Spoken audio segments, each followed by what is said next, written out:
হয় আমি আজি মনোনয়ন পত্ৰ দাখিল কৰিলোঁ।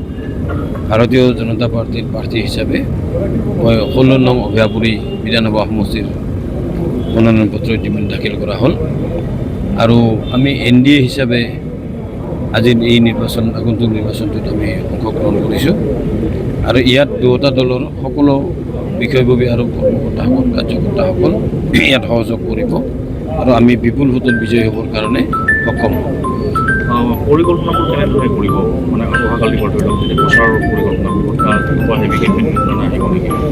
সেইটো হ'ব, কিন্তু আমি এতিয়ালৈকে এই বিষয়ে আমাৰ কোনো সভা অনুষ্ঠিত হোৱা নাই আৰু হ'লে আমি নিশ্চয় জিকাৰ কাৰণে বা নিৰ্বাচনটো খেলাৰ কাৰণে যি পৰিকল্পনা ল'ব লগা থাকে সেইখিনি আমি ল'ম। সেইটো সময়ত দেখা যাব তেখেতসকলে হয়, কাৰণ এইবাৰ নিৰ্বাচনটো এটা ফেজত হ'বতো গোটেই অসমত, গতিকে আমি আশাবাদী যে অসমৰ মাননীয় মুখ্যমন্ত্ৰী ডাঙৰীয়া তেখেত হয়তো আহিব পাৰে। ধন্যবাদ।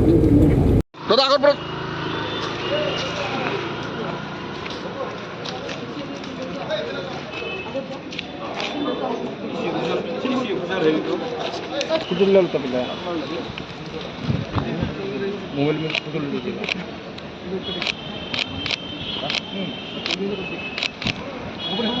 हाँ मसले लो कागज दे।